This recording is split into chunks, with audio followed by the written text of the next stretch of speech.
warahmatullahi wabarakatuh. Waalaikumsalam warahmatullahi wabarakatuh. Bagaimana kabarnya anak-anak? Baik.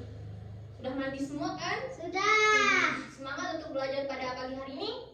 Pak, semangat. Oke, sebelum kita memulai pelajaran kita pada pagi hari ini, di sini Ibu akan mengabsen kalian dulu ya. Oke. Yang Ibu panggil namanya bilang hadir ya. Ya. Adisa Akila, Hadir. Farel, Hadir.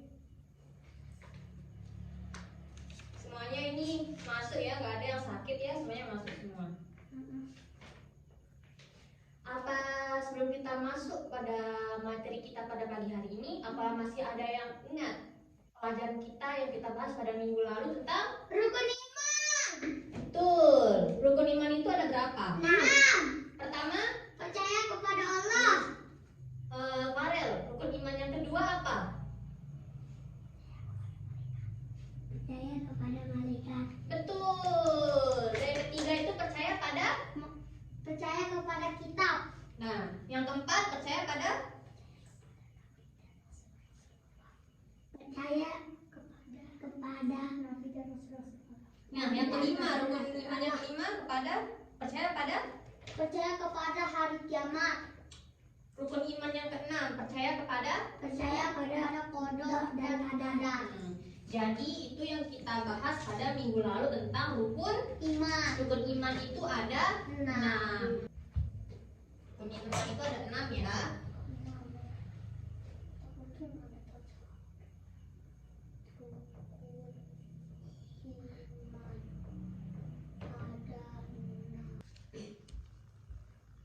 Baiklah, kita akan lanjut melanjutkan materi kita pada pagi hari ini tentang kemarin kita bahas rukun iman. Berarti sekarang kita bahas tentang rukun Islam. Sebelum kita membahas tentang rukun Islam, apa di sini ada yang mau diceritakan? Mau. Baiklah, di sini sebelum biar kalian tidak bosan dan lain-lain, di sini Ibu akan menceritakan kalian tentang Nabi Ayub alaihissalam, yang dimana nanti cerita ini ada kaitannya dengan rukun Islam. Nabi Ayub itu dijuluki dengan nabi yang salah satu mempunyai kesabaran yang sangat-sangat luas, yang diberikan banyak cobaan dari Allah Subhanahu wa Ta'ala, tapi itu tetap sabar. Nabi Ayub itu mempunyai kekayaan yang sangat-sangat kaya. Intinya dia tuh sangat kaya. Dia tuh mempunyai banyak domba gitu, sebagai pengembala gitu, banyak, dan harta kekayaannya, dia memiliki banyak anak. Di balik kekayaannya itu pada suatu ketika dibisikkanlah dia oleh setan. Tuh, kalau setan itu apa? Jin. Ya, dia yang selalu membisikkan dan mengganggu kita supaya kita itu melanggar dari larangan-larangan Allah. Dia tuh sering membisikkan, tanpa kita sadari sering membisikkan, kamu janganlah sholat gitu, ngapain kamu sholat gitu dibilang. Itu salah satu bisikan dari setan.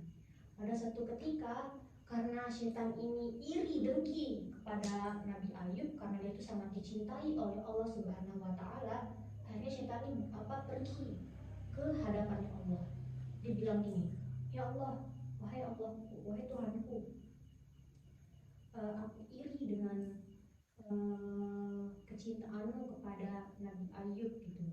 Ditanya dia sama Allah, apa yang kamu inginkan wahai setan? Aku ingin mengganggu, dia tuh ingin mengganggu segala keturunannya Nabi Ayub, dari Nabi Ayub ke anak turun-temurunnya nanti. Itu tuh mengganggu Nabi Ayub alaihissalam, gitu dibilang. Yaudah, lakukan, katanya Allah. Akhirnya karena dia sudah diberikan izin, Nabi Ayub ini setan ini untuk mengganggu Nabi Ayub, akhirnya dia mulai mengganggu Nabi Ayub. Pertama, kan dia punya banyak hewan kayak domba, kambing tadi itu kan. Nah, setan itu mulai memberikan racun, karena dia sangat jahat. Setan dia mulai memberikan racun kepada domba dan kambingnya Nabi Ayub tadi. Biar apa? Biar Biar gembalaannya tuh mati semuanya gitu, biar dia jatuh miskin Nabi Ayub ini. Akhirnya pada suatu ketika pada malam hari, disitulah dia mulai bekerja, setan ini. Dia mulai memberikan racun, semua racun dimasukin ke makanan domba sama kambing tadi itu. Dan Nabi Ayub belum tahu itu. Akhirnya pada keesokan harinya Nabi Ayub pun mengecek kandang dari domba dan sapi kambing tadi itu. Dia melihat kenapa kambing dan dombanya ini sudah tidak ada tenaganya, sudah mulai pingsan di lapangan, di kandangnya tadi itu. Dan Nabi Ayub pun bingung. Padahal sebelum itu dia sudah diberikan makanan yang sehat, sudah dicek, diberikan minum yang sehat, gitu, tidak ada kandungan racun tadi itu. Akhirnya satu demi satu gembalaannya itu mati. Yang banyaknya beratus-ratus tadi itu domba itu mati semuanya. Di situ Nabi Ayub sedih, dia ya Allah gitu katanya. Dia berdoa gitu kan, kalau dia tidak marah pada waktu itu, dia sangat sabar, dia sedih gitu karena dia percaya gitu segala apa yang dia miliki itu bukan hanya miliknya sendiri, melainkan itu kembali pada milik Allah. Dia berdoa gitu, jika memang ini bukan rezekiku gitu, pasti engkau akan mendatangkan rezeki yang lain kepadaku. Di situ dia ikhlas. Lalu setelah dombanya tadi dikasih racun sama si setan itu, besoknya lagi setan tuh belum dia puas mengganggu Nabi Ayub. Akhirnya anaknya besoknya itu entah dikasihkan apa mungkin sama setan itu, satu persatu anaknya pun mulai meninggal. Dari anaknya lalu istrinya meninggal gara-gara ulah dari setan itu. Saking jahatnya setan itu kepada Nabi Ayub. Di situ Nabi Ayub makin sedih, tapi dia tidak marah di situ, dia tetap berdoa dan selalu sabar. Akhirnya kekayaannya sudah habis dan anaknya pun sudah meninggal. Istrinya nggak dia meninggal, dia tinggal berdua bersama istrinya. Akhirnya sampai di situ setan tuh belum puas, karena apa, dia tuh pengen melihat Nabi Ayub tuh marah dan meninggalkan segala larangan dan perintah Allah itu, tapi setan belum berhasil melakukan itu pada Nabi Ayub. Akhirnya di situ setan mencampurkan apa ke makanan Nabi Ayub. Disitulah Nabi Ayub menjadi sakit. Sakitnya itu segala badannya mulai gatal-gatal, nanahan dari kaki sampai tangan, sampai semua badannya nanahan, gatal korengan gitu, dia gatal-gatal. Akhirnya karena istrinya sudah tidak kuat untuk merawat Nabi Ayub ini, istrinya pun meninggalkan Nabi Ayub, dan yang tersisa adalah Nabi Ayub seorang diri saja. Di situ Nabi Ayub sangat-sangat sedih dah pokoknya, karena sudah ditinggal oleh segala kekayaannya, anaknya dan istrinya.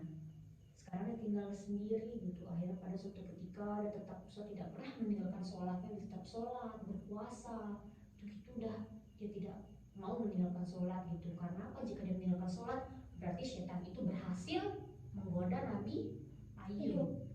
Itu yang Nabi Ayub tidak mau, tetap sholat, istiqomah sholat, berpuasa. Pada suatu ketika dia ada minuman kayak jamuan gitu, akhirnya dia kembali pulih. Nah, apa yang bisa kita ambil dari pelajaran ini? Apabila kita diberikan cobaan oleh Allah Subhanahu wa Ta'ala, maka kita tidak boleh melupakan dari sholat.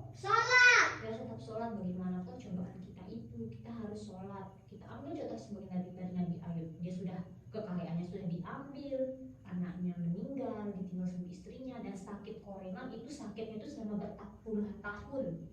Dia kayak gitu nanahan dari kaki tangannya itu habis gatal-gatalnya keluar nanah itu. Tapi apa? Dia tetap sholat, istiqomah sholat sama berpuasa. Dan pada suatu ketika keajaiban datang dari air tersebut yang dia minum, akhirnya dia kembali pulih dan kekayaannya yang dulu dia kembali pulih dan sehat, dan kekayaannya dulu itu pun datang kembali dan dia memiliki semuanya. Karena itu kuncinya orang yang sabar seperti itu. Jadi kita tidak boleh marah-marah, kita harus sabar, terus bersabar dan sabar. Jadinya itu pengantar cerita tentang Nabi yang berhubungan dengan pelajaran yang akan kita bahas pada hari ini tentang apa tadi, rukun apa? Rukun iman dan rukun Islam. Islam. Baiklah, di sini ada namanya rukun Islam. Yang di banyak rukun Islam itu ada berapa nih? Berapa ini? Rukun Islam. 5. Ya, rukun Islam itu ada 5. Ada yang tahu nggak? Macam apa namanya, salah satu bagian dari rukun Islam itu tadi sudah ibu jelaskan. Nabi Ayub itu saking sabarnya, dia tidak pernah marah, dia tidak pernah meninggalkan apa namanya tadi? Sholat. Nah, pinter, sholat. Terus dari sholat tadi dia sering apa? Sakit. Tidak. Apa? Ulang. Dia tidak pernah meninggalkan sholat, dia selalu Puasa. ya. Jadi rukun Islam yang pertama itu ada namanya, yang pertama kali kita kalau baru masuk Islam itu apa yang kita ucapkan? Sholat. Ada yang tahu atau belum tahu? Allah. Ada yang tahu atau ada yang belum tahu? Belum.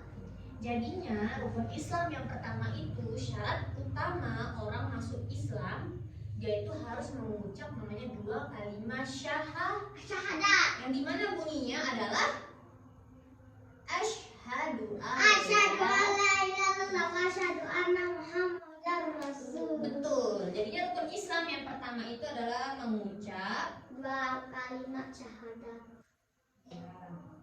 mengucap kalimat Iya, syahadat yang dimana bunyinya itu adalah asyhadu an la ilaha illallah wa asyhadu anna Muhammadar Rasulullah. Coba ulang. Asyhadu anna Muhammadar Rasulullah. Asyhadu an la ilaha illallah. Wa asyhadu anna Muhammadar Rasulullah. Itu namanya kalimat apa? Mengucap kalimat syahadat. Pinter. Itu rukun Islam yang pertama. Lalu ada yang tahu rukun Islam yang kedua itu apa? Tadi Nabi Ayub itu dia selalu sabar. Dia tidak pernah meninggalkan Sholat. Yang kedua itu sholat. Lalu yang ketiga selain sholat tadi, Nabi Ayub itu selalu berapa tadi? Sabar. Berpuasa. Puasa. Kita tulis berpuasa. Lalu yang keempat itu ada namanya Zakat. Ya, pinter. Nah, hal yang terakhir ini sama tidak asing sekarang. Seperti banyak jamaah yang pergi ke Mekah, ke Ka'bah. Berarti naik Haji. bagi yang Bagi yang mampu. Hmm. Naik haji bagi yang mampu.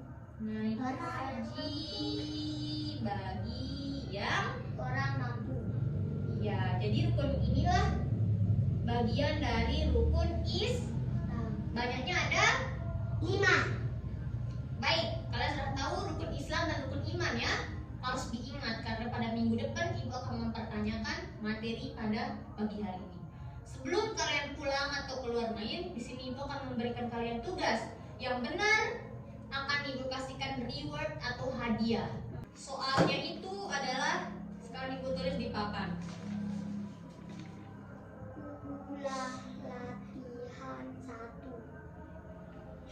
Di sini tugasnya itu berkelompok. Ya. Di mana kalian harus bertukar pikiran sama teman kelompok kalian. Sebangku. Ya, biar kalian apa yang kalian belum tahu siapa tahu ada di pikiran teman kalian. Jadi ya soalnya itu cuma satu, di situ kalian tulis di buku kalian. Bunyi soalnya itu kan tadi kita belajar tentang rukun Islam. Jadinya soalnya itu berapa kali kita sholat? Apa kalian mendengarkan ibu? Benar, dengar. Berapa kali kita sholat dalam sehari? Sebutkan namanya, jangan disebut. Itu adalah tugas kalian dan tugas kalian ini Kita tulis tulis di buku. Isya apa itu?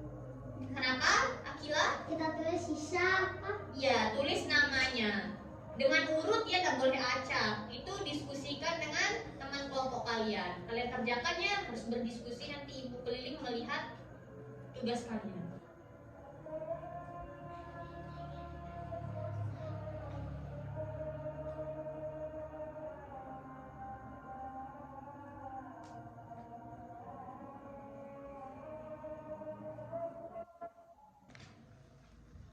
Tugasnya udah? Udah. Ya. Nah, kalau sudah selesai ya, sebelum itu kita jawab dulu sama-sama ya. Ya. Soalnya, berapa kali kita sholat dalam sehari? Berapa kali kita sholat? 5 Iya, betul. Kita sholat dalam sehari itu selama 5 kali. Pertama, dari sholat apa? Subuh, Terus, zuhur, terus. asar, Ya, maghrib, dan terakhir, isya. ya. Jadi, yang pertama itu namanya sholat Subuh. sebanyak berapa rakaat? 2, Ya, lalu sholat zuhur zuhur 4, 4. Lalu sholat, asar 4, ya. Lalu sholat 3, isya berapa? isya 4, Jadinya kita dalam sehari itu sholat selama 5 kali. Ya, 5 kali. Sekarang di sini Ibu ada kasih kalian soal yang dimana nanti yang bisa menjawab soal ini akan mendapatkan hadiah. Ini untuk Farel dan ini untuk Akila. Silahkan dibuka dan dibaca. Dan siapa yang mau dahulu menjawab? Kedua adalah Angkat tangannya. tulis ya. Iya. 2, Enggak ditulis, langsung disebut saja. sholat. Apa bunyi soalnya? Rukun Islam kedua adalah sholat. Iya, betul. Akila mendapatkan permen dari Ibu. Soalnya kisah atau kopiko? Iya. Akila dapat 2. Farel, apa soalnya? Rukun Islam yang ketiga adalah Apa rukun Islam yang ketiga?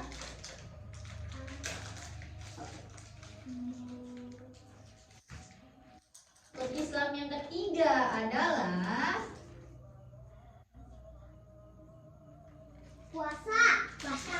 apa, Farel? Puasa. Ya, Farel juga mendapatkan permen sebanyak 2. Oh, maunya kopiko? Boleh.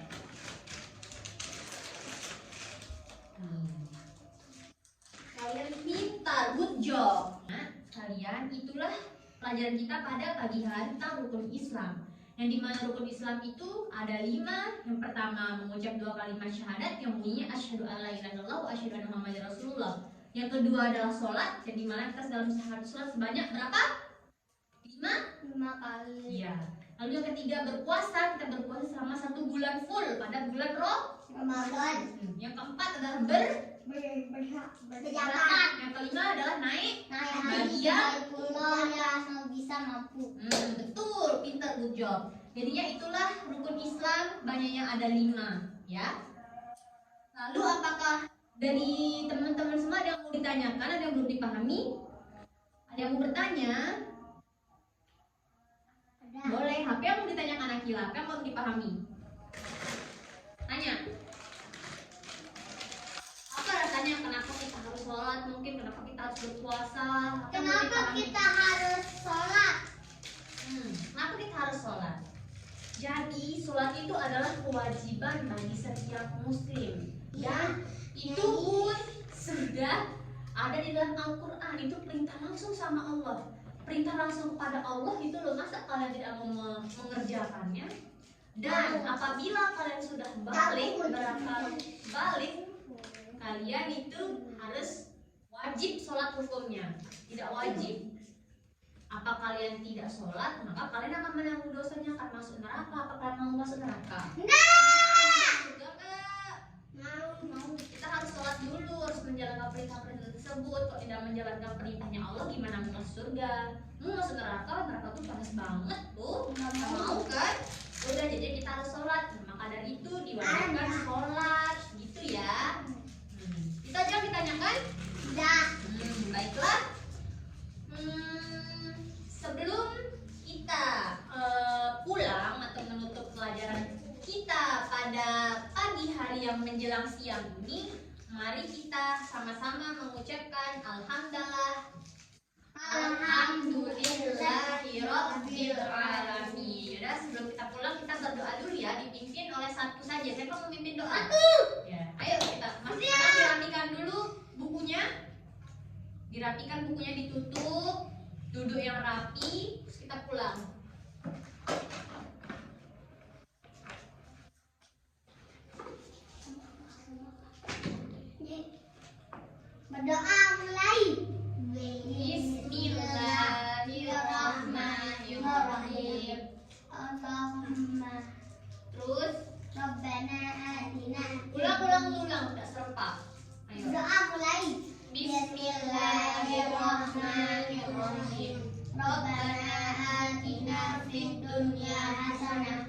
fil akhirati hasanah wa qina adzabannar. Amin.